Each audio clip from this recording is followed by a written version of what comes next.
Good afternoon, everyone. On behalf of the Minerals Council of Australia, it's my pleasure to welcome you to the launch of the Industry of Choice Framework and Inclusive Leadership webinar. My name is Tanya Constable. I'm the CEO of the Minerals Council of Australia. I would like to acknowledge the Ngunnawal and Ngambri people, who are the traditional custodians of the Canberra area, where I'm joining you from today. I pay my respects to the elders past and present of all Australia's Indigenous peoples. I'm pleased to acknowledge the range of inclusion and diversity champions and specialists, as well as our key representatives from industry, government and academia that are joining us today for the launch of this very important framework.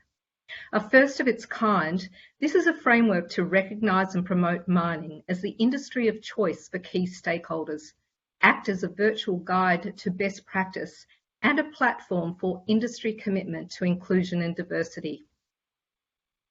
As the global economy recovers from the impacts of the pandemic, global trends including increased urbanisation, rising incomes and electrification of non-energy sectors like transportation via electric vehicles are driving massive growth in mineral and energy commodity demand. This means Australia is in a prime position to meet surging demand of our high-quality minerals and metals from all corners of the globe. To do this, we need to ensure that we attract and retain the best and brightest to our industry. We also know there are massive gains still to be made by rapidly embracing technology to improve safety, productivity, and to decarbonise.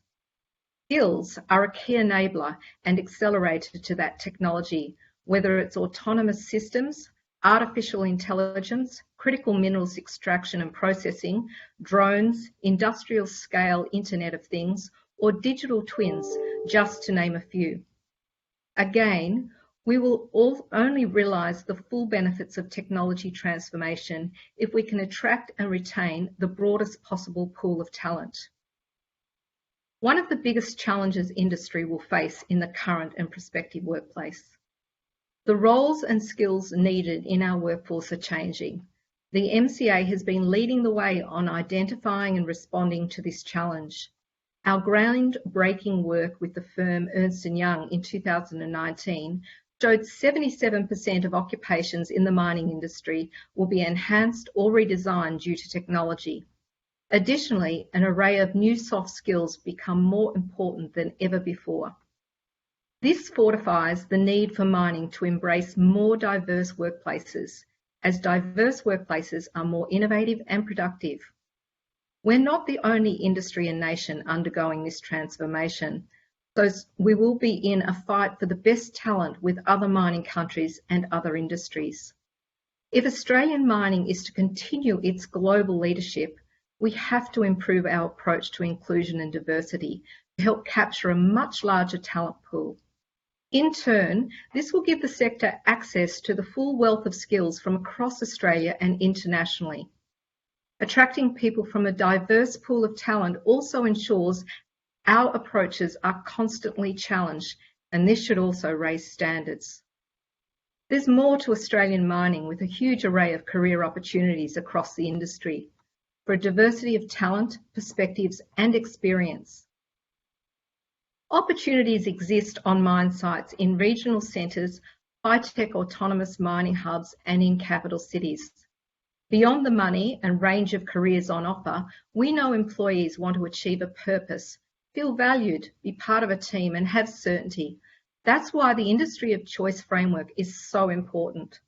Over the last 2 years, industry has worked to establish the framework, which will be a virtual guide to best practice and supported approaches for developing and strengthening efforts to promote and achieve a more inclusive, diverse culture, workforce and industry. The objectives of the framework are to position and promote the mining industry for investors, employers, job seekers, partners and others as an industry of choice. Attract and retain the broadest pool of talent by creating an industry culture that encourages people to bring their whole self to work where they feel safe, valued and respected. And improve accessibility of information and resources, tools, techniques, processes and training. The outcomes we're driving for are a workforce more representative of the communities in which mining operates and reflective of the full spectrum of diversity, more representative boards, new talent pools established, including the return of previous mining industry employees, and inclusive leadership and practices across industry. With a focus on vision, leadership and structure, the framework has been built on the global diversity and inclusion benchmarks established by the Centre for Global Inclusion. Today, the Industry of Choice framework will be activated through a series of webinars that will explore some of the key inclusion and diversity issues with the pillars of inclusion, diversity, sustainability, skills and environment.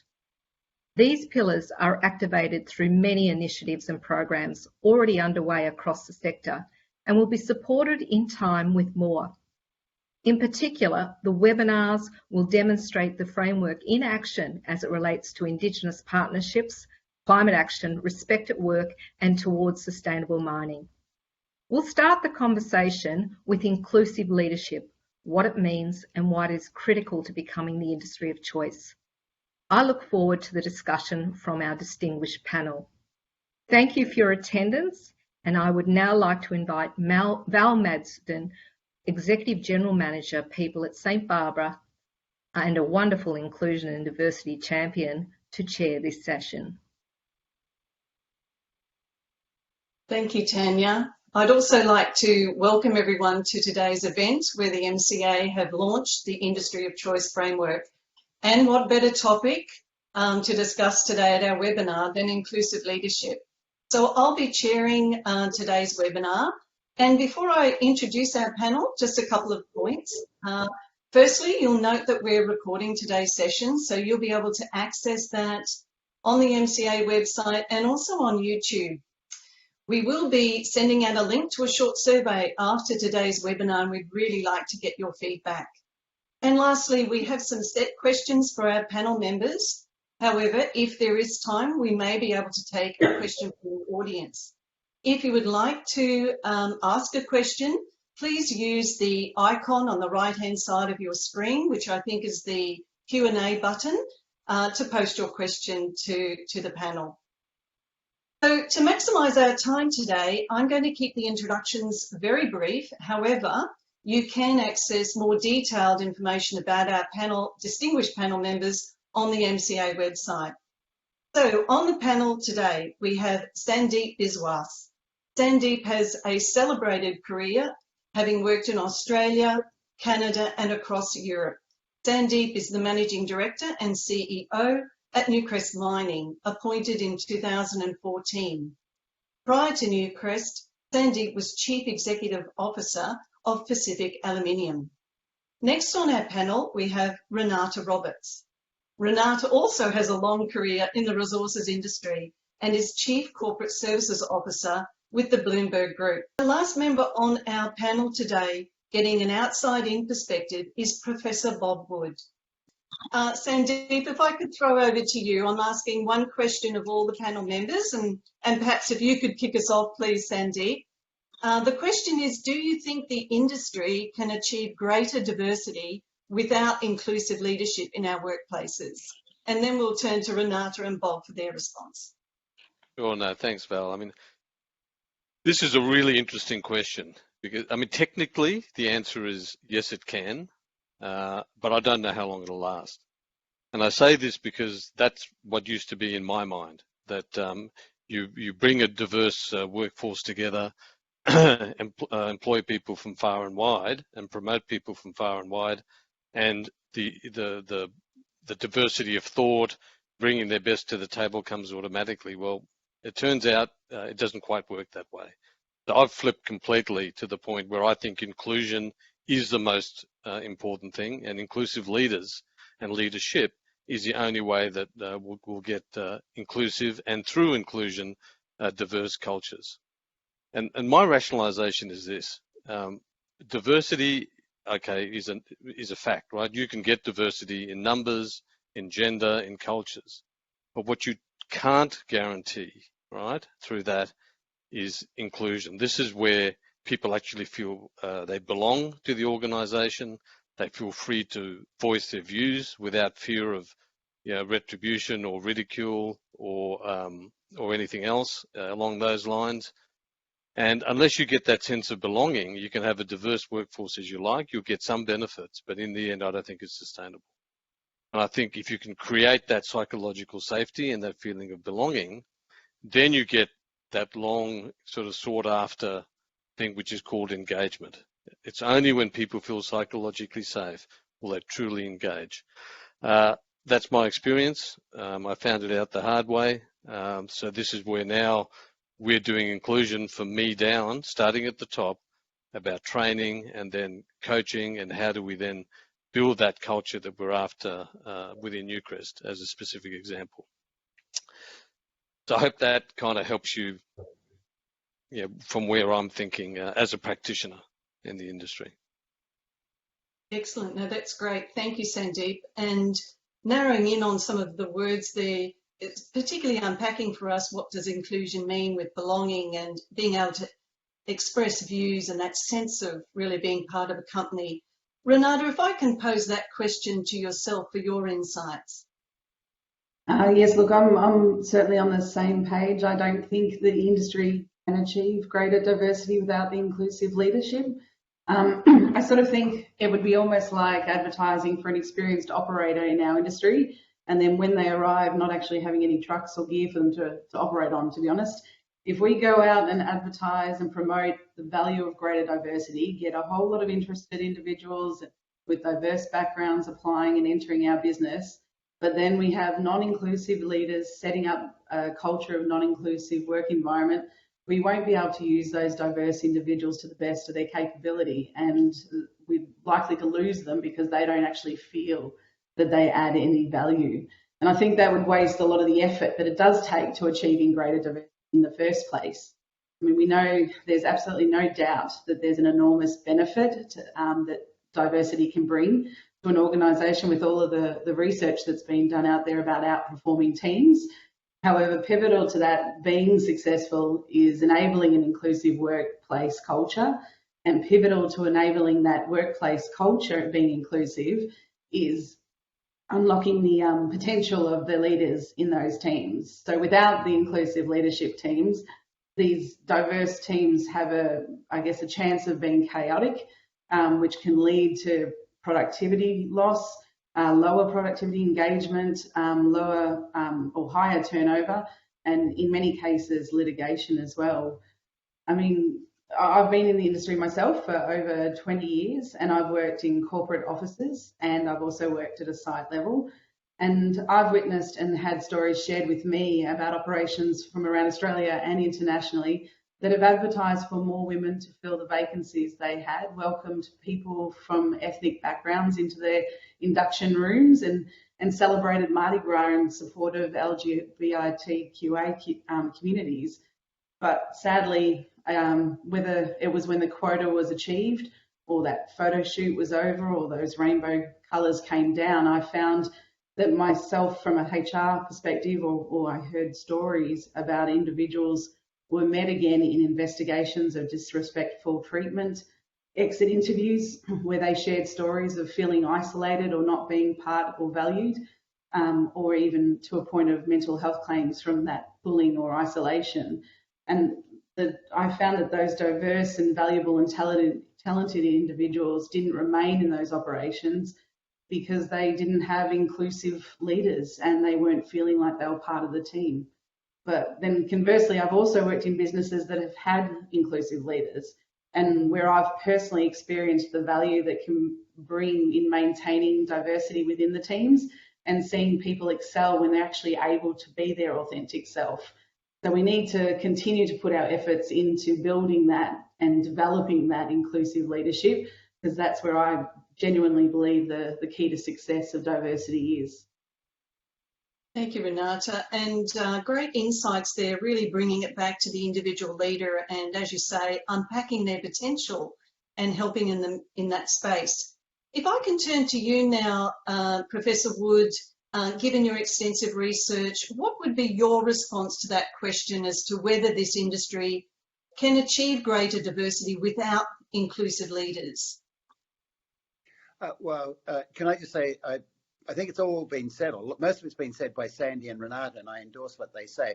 I think one of the other questions we've talked about is psychological safety. And I think there's this great quote, nobody gets up in the morning thinking, oh, I'm off to work, I'm going to feel excluded, ignored, disrespected, people are going to make fun of me, I'm going to be isolated. No, that doesn't send people to work. If they feel that way, they're not going to go to work and be engaged. So without inclusion, I think Sandy's right. Yeah, you can always recruit people, though even that's going to be more difficult without inclusion. You may not retain them. And that's particularly true now where there's a bit of a talent war on for the sort of technical people you're looking for. So if people are not feeling included, respected, and psychologically safe to put themselves forward, then one, you may not attract them. Two, you probably won't retain them. And if you do, because they have no other options, you're not going to get value out of them. So the benefits, I think, Tanya said about, diversity leads to innovation. It does, but it only does with inclusion. So I think for those reasons, I think it's very important. Thank you, Bob. Really great point, because we often hear that diversity brings innovation, but as you say, to get the full value from innovation, it needs to be diversity and inclusion.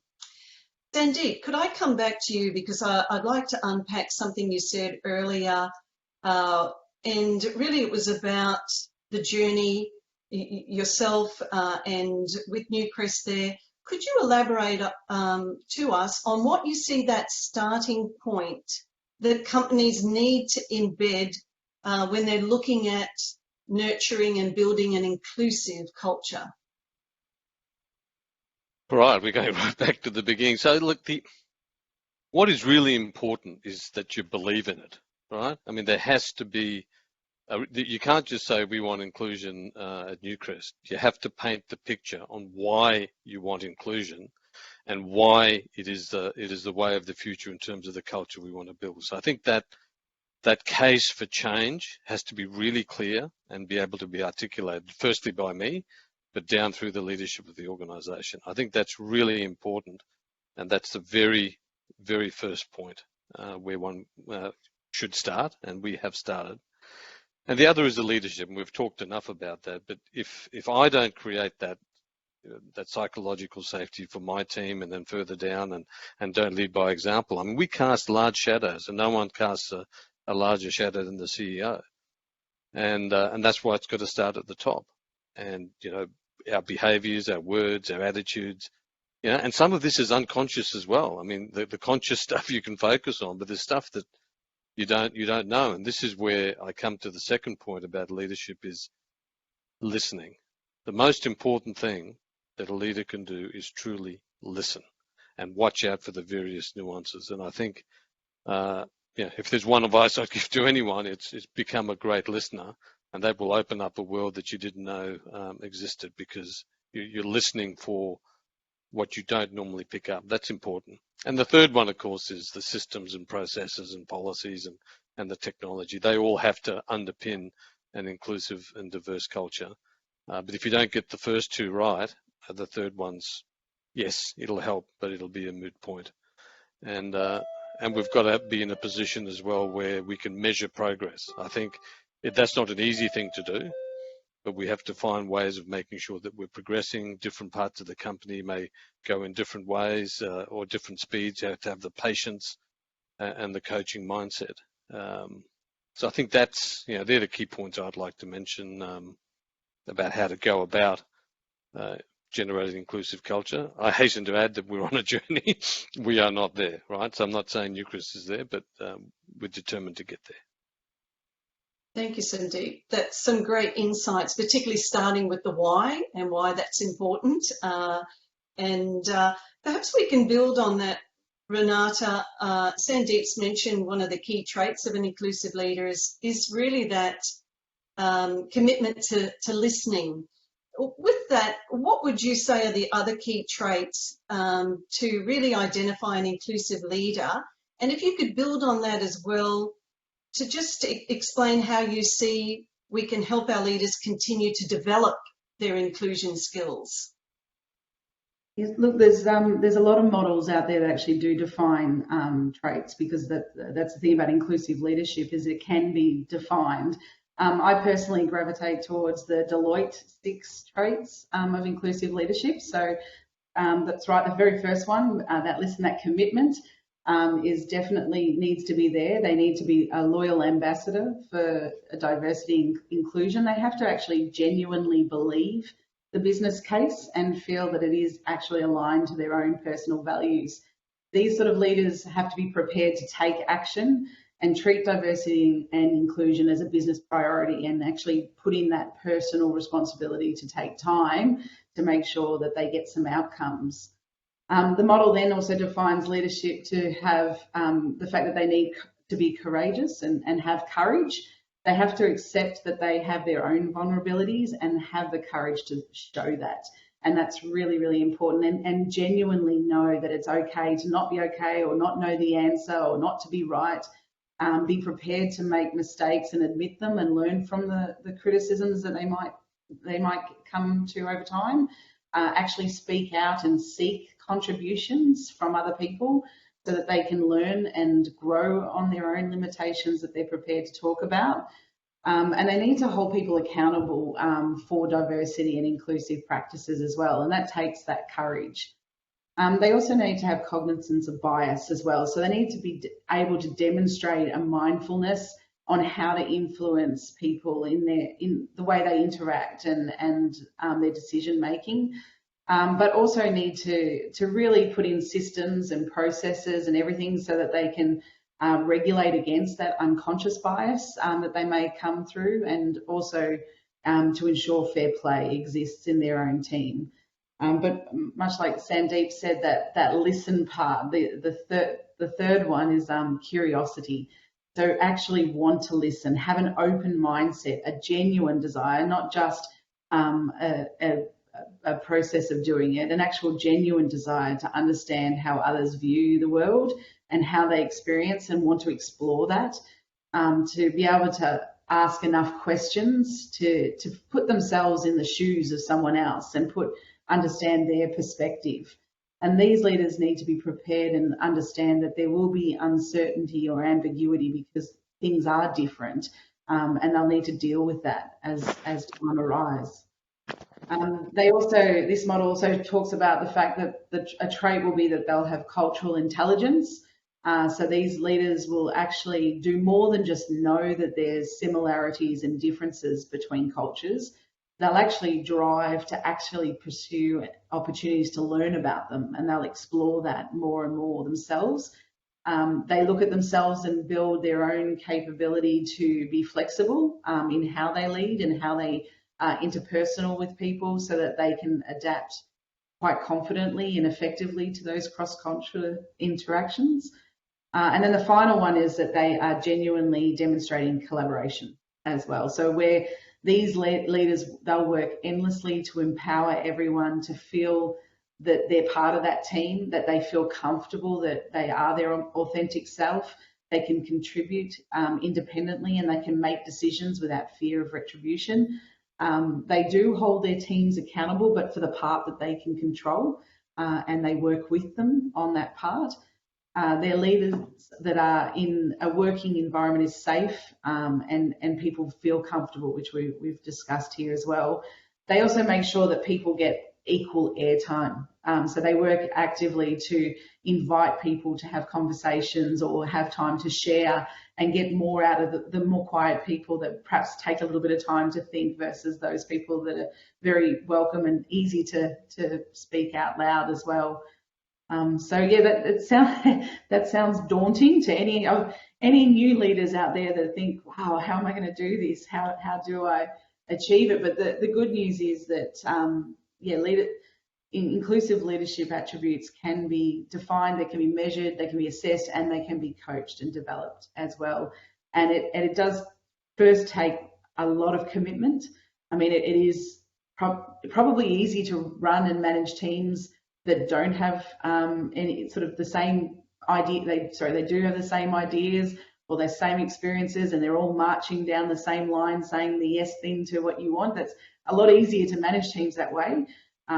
But the value in putting in time and what you get back from putting in the time is certainly worth the effort. So my advice to someone who wants to further develop their skills is to go out there and have a look at these sort of models, these traits. It really isn't rocket science. It is about, and I take Sandeep's point, if you can listen to your people, if you can genuinely want to listen and genuinely want to understand what it is that they're saying and what they can do, that's a great start. Because A, you've committed to the process, and B, you're going to start that curiosity aspect and collaborative aspect pretty quickly. Thanks, Renata. Before we move on to looking at some of the barriers, to inclusive leadership in our workplaces, and I'd like to pose that question to Bob. But before we move to that space, if we're thinking about, we've got a clear picture now in terms of the traits of a leader, and Sandeep and Renata, both of you have mentioned coaching in your responses and education and training. I just wondered if you had any examples of how you're developing your leaders, just from a pragmatic sense, just, for our audience. Sure. Do you want me to go first, Val? Yeah. Thank you. So the outline of what we're doing at Newcrest is, as I said before, it started with the executive committee, which is myself, and we have an outside firm that helps us. And and the first thing is the proverbial cold shower, right? So this is about getting feedback from various levels about ExCo behaviours and also about personal behaviours of ExCo members specifically. And and that sets a very, very fertile climate for change when you hear some of that feedback raw. And then you work on some of what Renata was talking about, is really go through the process of how to be an active listener. What are the questions that are open? Which ones close down? How do you, make sure that people, you look for point of views different to yours? I mean, our natural inclination is, oh, that person thinks like me, so you gravitate there. It's actually, you've got to gravitate elsewhere. So it's about this basic skill training. That's now going to the next 90 leaders in the company, and then the next 850 after that. And if I take my own example, we have regular workshops with the ExCo, I think once every 2 or 3 months, where we spend a day or two on this subject itself. I have a coach. We also have launched a feedback app now where you pick a dozen people or so and they feed back to you every 2 weeks on how you're going on your inclusive behaviours. And so that feedback, and it can be very positive and very negative, but the comments in there are the most insightful. And it's this thing that if you're going to change the way you lead, you need that constant, you can't just say I'm going to do it, and then you need that constant reinforcement of the next level of coaching, but also the feedback loop. And again, we kicked off earlier this calendar year, and I'm learning a lot. I mean, I'm old enough and long enough in the industry. I thought, what have I got left to learn? Well, it turns out I've got a lot to learn. So it's great, and I'm enjoying, changing the way I lead. And I think the key people that are being involved are enjoying it as well. Excellent. Thank you. Thank you so much, Sandeep. That was excellent, because it's not just a one workshop. That's obviously been backed up with coaches and really some fantastic examples there. So thanks so much for sharing that. And it comes back to a question we've had from the floor, which is, if inclusive leadership is so important, what are we doing now to retrofit our current leaders? So I think these responses are going to be very helpful. Renata, your insights in respect to developing our leaders. Yes, well, we've recently finished our leadership capability framework, and which really features a lot of these traits, obviously, throughout it. And what we're actually doing is find that our leaders are almost needing to become skilled in psychology principles, because a lot of this is about behaviour and human interaction and how they do work with one another and deal with conflict and everything. But what we're finding is giving it to them in bite-sized pieces of information is just so they can digest that and then learn how to apply that to their teams is helping. So we've recently started a couple of things. One, a quick 5 minutes with NewsPsych, which is a program that we've partnered with our employee assistance program, where we're giving them information on how to actually do some of the more complicated behaviour-based human interaction side of it as well, and giving them just tools and techniques to be able to use that and apply that in their team. But it's just 5 minutes just each month. And also we are developing an IRER framework publication that goes out, and that actually just gives information from these models, gives in different ways, whether it be from a graphical point of view or the detail, because everyone learns differently. So people have to just take that time to absorb it in their own way and apply it in their teams. So it's 100 small things to make a cultural change, and we're doing 100 small things because I think you just have to keep going. And it is a journey that we're all on, and we want that change to come. And much like Newcrest, we're on that journey. We've just started, and we want to start to build that more into our leaders. And we're going to continue to just have those bite-sized pieces of information given just to help take them on that journey. Excellent. Thanks, Renata. That's some really great examples that our audience will benefit from, I'm sure. Bob, if we can turn the conversation around now to, hearing from yourself, given you touch base with a number of industries, you've got extensive research. What do you think are the biggest barriers to an inclusive, diverse workplaces in our industry, and how can they be overcome? Well, interesting. First of all, I think listening to Renata and Sandy, I think there's really good explanations about how to do it. There's many of the obvious things, like there's a lack of commitment, it's done as window dressing, lack of support from the top. But some of the more subtle things I've observed, first of all, is a non-inclusive approach to inclusion. Some people get lectured at and told what they have to do, and what you really need, I think, people need to recognise it's a journey. I think that's implicit in what Sandeep and Renata both said. So it is a journey, and the vision has to be an inclusive one. So it not only has to include, the new diverse groups, the women, the LGBTI groups, and all that, but it needs to include the established 35-year-old veteran, 30-year veteran who's, and one of the things we did with one company, we made a mock-up of a headline, which was 2030, Company X has been named sort of world-leading, productivity, well-being, employee of best practice. And then it went through, diversity and inclusion as an example. And we gave it to everybody in the room. We said, okay, how do you feel about that? And everybody said, oh, it's fantastic. It didn't, and then the question is, okay, so how are we going to get there? And then and so I think, first of all, this vision has to be inclusive. I think and it has to include everybody, not just the new minorities and the like. I think it has to be recognised as a journey, and I liked Renata's point. It's 101 little things, and I often think of change. Given it's a mining industry, you don't want to think of it as an igneous rock where you get this sudden intrusion because they tend to be very brittle. What you need is a sedimentation process. There's no one silver bullet. And so, Renata, the 101 things, the laying down, the tools and all that, I think they're big barriers. And so recognising it is a journey, and it's lots and lots of little things. And people take time to change.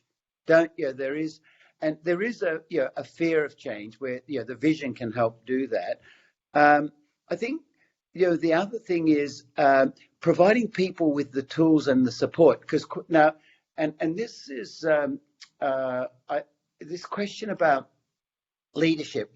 Are there multiple leaderships or just one leadership? And I think when you talk about the journey the mining industry's been on, it's been through this journey with safety, okay, and whereas safety and productivity are highly integrated, and so.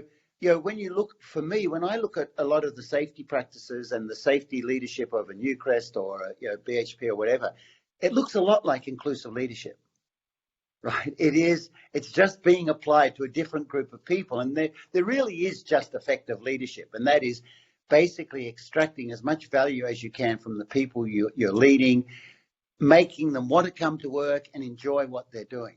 And I just want to come back to one other thing. One of the barriers has been a lack of curiosity, and I'm really glad Renata mentioned that, because I have this very simple view about leadership. It's about engaging and influencing people. And the more you know about people, the easier it is to engage and influence them. And of course, knowing about people or knowing their story is what we call empathy. And one of the ways to be empathetic is to be curious about people. So there's a sort of curiosity leads to empathy, leads to effective leadership. And so often people just they don't focus on the underlying factors. They tend to just say, oh, here's a new set of behaviors or tools, and they don't deal with the fears or the behaviors or the motivations that are upstream. I think they're some of the issues. So, not recognizing it's a journey, and we've been on one before, not having an inclusive vision, not recognizing the one leadership model, and then finally, I think trying to build the underlying motivations like curiosity that drive it. Thank you, Bob. I really like your engage and influence, and it reflects Covey's 7 habits of effective people in many ways: to seek first, to understand, then be understood, and linking back to that curiosity. So some really practical elements there. And also, I really like the work that you talked about where, you've put together a vision. So some really great pieces there, and what's holding back our industry in respect to that. What does being an inclusive leader mean to you? So to me, being an inclusive leader, and bear in mind, I'm learning as I go along, it's creating the environment where people are psychologically safe. I mean, we've done a fantastic job on safety in Newcrest. We still have a lot more to do, but it hasn't necessarily had that psychological safety aspect to it. It's been more about physical safety. And I think bringing that same mindset, and I think Bob was talking about it before, to psychological safety is really important. And as a leader, I think one of the main things that one can do is create that environment where people are happy to speak up, happy to contribute without fear that they'll have a negative reaction. It's okay to challenge, but it's how you challenge and how you pull people in and create that environment, I think, is the first big trait. And the other one means, as you were saying, Renata, curious, but a really good listener and looking for what's really being said as opposed to what just the words mean. I think because people say things in different ways, people at different levels of the organization use different language. It's really trying to interpret that and making sure you understand before you give any feedback or before you take the discussion further. I think that's really important. And the other one is encouragement. So where people are behaving and leading in the right way, to encourage them, pat on the back, whether it's a phone call later or in public during the meeting, is really reward them for the displaying the right sort of leadership behaviours, and for team members for the ideas that they bring to the table. I think there's plenty more that could be mentioned, but those are the 3 ones that I'd choose to emphasise at this point in time. Along with what I will add is the empathetic approach. I forget, you might have been saying that, Renata, is you've got to do with empathy as opposed to just straight question Q&A type thing. It has to be real empathy and real feeling. Thank you, Sandeep. Apologies for my Wi-Fi cutting in and out, but it's great to get your personal testimony. Thank you so much. And, we've certainly seen and heard a little bit about psychological safety, particularly after Respect at Work. And I know there's many initiatives, and MCA in particular, doing some great work in that space. Renata, I wonder if I could pose the question to you and ask, how does being a parent, how has that changed the way that you view inclusion and inclusive leadership? Well, Val, I have a little 5-year-old boy, Jackson, who's actually a little miracle man to my husband and myself.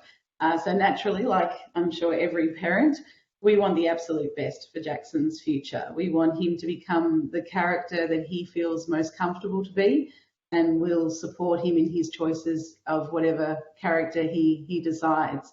We want him to have every opportunity that is afforded to every other child that as he develops, and we just dread the thought of someone negatively impacting the opportunity from occurring just because Jackson might have a different perspective or a different view to them. But it also goes the other way too. I'd be devastated if Jackson became a leader who prevented someone from bringing their authentic self to the table just because they were different to what he was. So since becoming a parent, I'd have to say that I know my view of inclusion and inclusive leadership has certainly become more urgent, I would say. In fact, it's actually led me to writing children's books to help build inclusive leadership traits in our children as young as Jackson. So I hope in my spare time I get to finish that in 2022. And I hope it's something that will offer to our future leaders to have the natural traits of inclusive leadership. So perhaps diversity doesn't have to be an ambitious goal one day, and maybe there won't be a need to have a webinar on the question of what inclusive leadership looks like. So look out for Join Jackson's journey to learning leadership. So yeah, that 2022.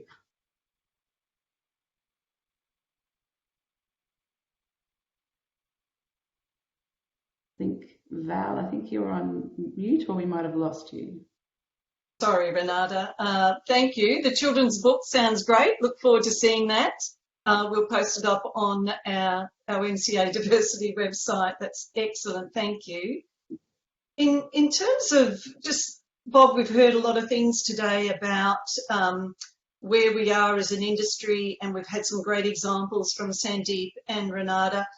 Now, you mentioned earlier about one company that's doing some great things, and you would be across many of what might be considered best-in-class practice. What lessons have you seen other industries applying that you think we could apply in the resources industry? Well, I think some of the things I mentioned earlier, which is top down is very important, recognizing it's a journey, the 100 little things that you need to do that you learn over time. But I think one of the things is keeping it relatively simple for the leaders, closer to the front line. And I think, and so coming back, I picked up on something that Sandeep said earlier about systems and process.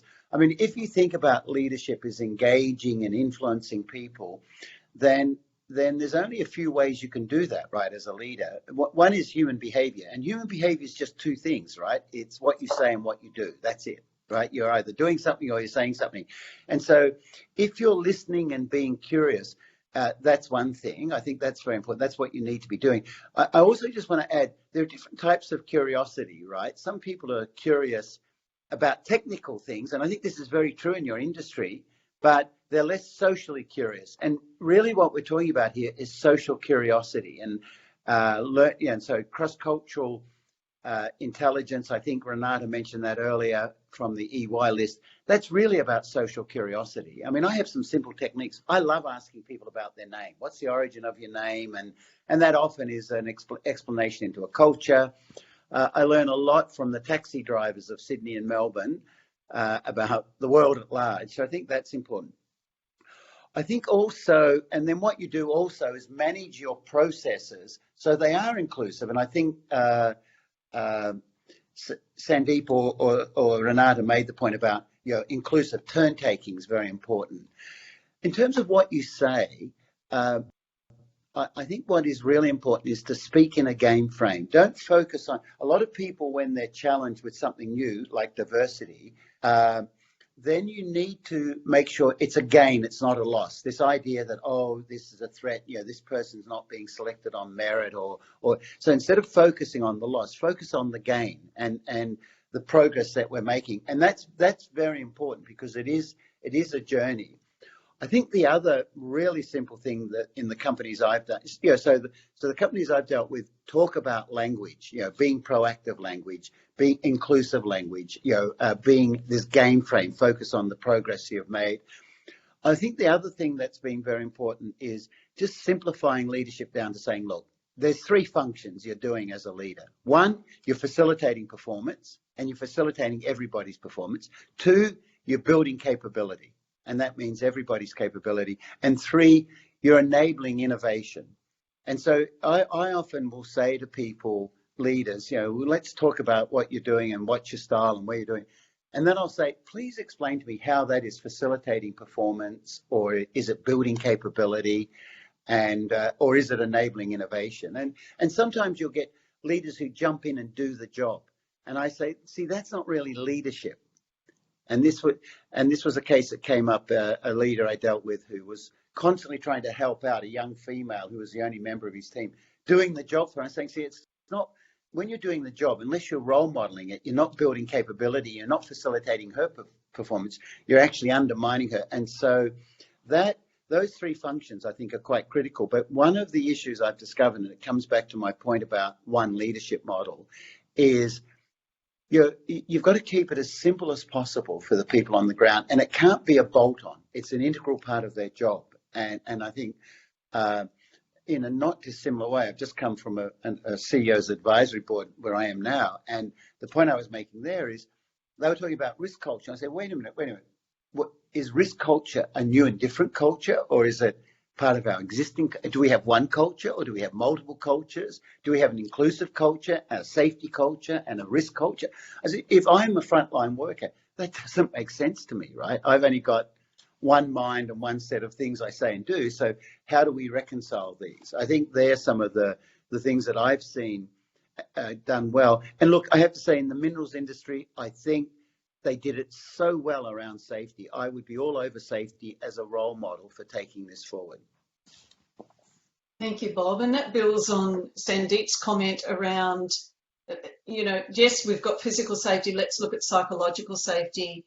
I think, as you said, the resources industry is really good in terms of curiosity and technical, and we've done well in safety. It's probably applying some of what we've done well there. But thank you. I think the point of keeping it simple for our frontline leaders, and also builds on Renata's view around, skilling our leaders is giving them the basic skills in psychology, really. Renata, we've looked at all of these aspects, and you've had many years, as you've said, well over 20 years in the industry. What do you think, and the audience would be interested in this, what could derail inclusive leadership? Look, I think the biggest thing that stands out to me that would derail it is when it's not supported from the top, when it's just a motherhood statement on a poster or in a strategy document or in the annual report or some sort of state of the nation message, really. If inclusive leadership isn't practiced from the top, it's very difficult to get the frontline leaders that are within that hierarchy to put it into action. They need to witness the senior team practicing it, putting in place the policies, the procedures, and walking the talk and doing it. Otherwise, I feel it really does just come down to lip service, and the frontline leaders see that. They see that it is just about getting those numbers in and not actually genuinely trying to maintain and get the value out of an inclusive environment. Thanks, Renata, and great advice for what our attendees could be thinking about. Bob, you mentioned earlier, and when we're looking at lessons from other industries, from a research perspective, are there any interesting emerging trends in this area, particularly around inclusion or inclusive leaders, inclusive culture, that you could share with us? Yeah, I think one of the emerging trends is that inclusion, it has to be a team level phenomena. And it can't really just focus on one group. It needs to be, inclusion is for everybody. That's going back to my point earlier. Your inclusion practices have to be inclusive. It can't become just promoting more women or whatever. So it's a team-based function. It needs tools and processes at the team level to sustain it. Going back to Sandeep's point, a bit of self-awareness is really good also, but relying on personal revelation is probably not going to get you all the way there, because you'll get pockets of that, but it's about getting the team processes and tools, simple things like turn taking, enabling constructive dissent and all those sorts of things, and making sure all voices are heard. And it's, it's going back to Renata's point, which is no just joking, these sorts of issues. The other lesson that's come out is having a good narrative. And one of the narratives you definitely need to shut down is it's a violation of merit. It's just simply, I mean, I don't have the time now, but it's a short-term, wrong, often incorrect.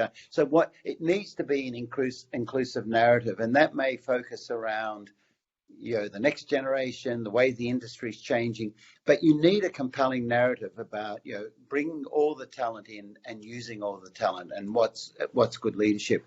I don't know, some years ago, I think when I was at the Women in Mining in Western Australia, I had after being there 6 or so times, I'd run out of research to talk about. So I did a little short TED-like talk on Joe, We Need to Talk, which was about an actual person I had encountered growing up in Kalgoorlie. And I liked it because it has generated a lot of people my age think I'm I can't say what they think of me, but I've had some interesting feedback by people who've watched it. But it's a conversation with a person that if you can get Joe involved, then you've nailed the problem. And so I spent quite a bit of time thinking about that. Joe's I don't remember, a 35-year-old veteran, been through the industry, is highly effective, very great technically, but when it comes to inclusion, there's a bit of a roadblock, and so talking about that. But so I think having a narrative, keeping it simple, things that people have done, but making it inclusion for all and working at the team level, very critical, I think.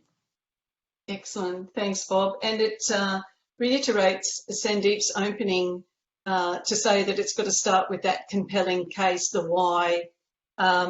You've whet our appetite. We're all going to be out looking at what violation of merit is now, and some more on that. And we'll be certainly looking at Joe, We Need to Talk. So thank you very much for that. Our time is moving on, and I'd like to finish with a final question, Sandeep, if you'd wouldn't mind. You talked earlier and opened our session with the journey that Newcrest has been on, and thank you for sharing that. And you mentioned you're starting at the top with the Exco, and I'm sure with yourself and your team, you've shared your personal journey. What do you see that needs to happen for other companies at that executive level, not just to be recognised as inclusive, but to be this industry of choice? Well, I think where I'd say is the top team and the CEO, if you're talking about a company level, they have to go through a journey where they understand the importance of it, right? And I can tell you right now, when I started the industry, even a couple of years ago, yes, intuitively it's there, but how important it actually is and how difficult it is to get is something that, and you want to do it. I mean, you have to be able to want to do it. Otherwise, it'll show through completely that you're not serious. I think Renata was saying that it's just a greenwashing. Anyway, I forget the term, but essentially just a poster on a wall. It can't be that. So you have to really believe it, and some people may not. But I mean that is a precondition, I think, and then you have to put the resources and the practices behind it to really drive that through the line leadership. And this is my other point. This is not a job for the HR department. They can definitely help and facilitate and add specialist advice. This has to be through line management, and that's how we do safety, and this is how we're going to do inclusion. And so I think that's probably what I want to say at this point in time. Excellent, thank you, Sandeep. Renata, I wonder if I could pass to you. We've launched today the Industry of Choice framework, and you're there as an executive member of the Bloomfield Group. What would be your response to, what do you think needs to happen in our industry to be really recognised by everyone as an industry of choice? Look, I think the framework that's been launched is fantastic, and I think everyone should take the opportunity and the time to go away and really read it. A great infographic has been put together to take you on the journey through it as well. There's a lot of good background to understanding why we would be talking about that today, and I think we all need to understand that. So I encourage everyone on this call to go away and help yourself to believe in the value of the discussion and the conversation that we're having today, and start to build that commitment in yourself and genuinely build it, and then follow that journey and participate in these webinars that are coming up. I know there's plans to be other ones that are around the framework as well, because we can all share and learn from one another, and that's what sharing stories does, is it helps us to be able to get better, and also to see that we're all at the same place in the same part of our journey, and we can just piece that all together and become that industry of choice over time. Thank you, Renata. There's been great discussion today and insights on inclusive leadership, and certainly why it's central to being the industry of choice. Thank you. And as Tanya pointed out earlier in her opening address, we certainly need to harness skills in our industry. It's a key accelerator, as we know, to technology, which will improve our safety and our productivity, as Bob mentioned, but also to decarbonise. However, we can't do that unless we win the war for talent. So certainly the views and strategies from our expert panel today will ensure that we'll attract and retain the best and brightest in this industry and continue Australian mining in its global leadership. So on behalf of the MCA, I'd love to thank our panel members for their time, their views and generous sharing, and for their expertise. Thank you to everyone who's attended today's webinar and the launch of our Industry of Choice framework. I'm looking forward to the next webinar as well in 2022.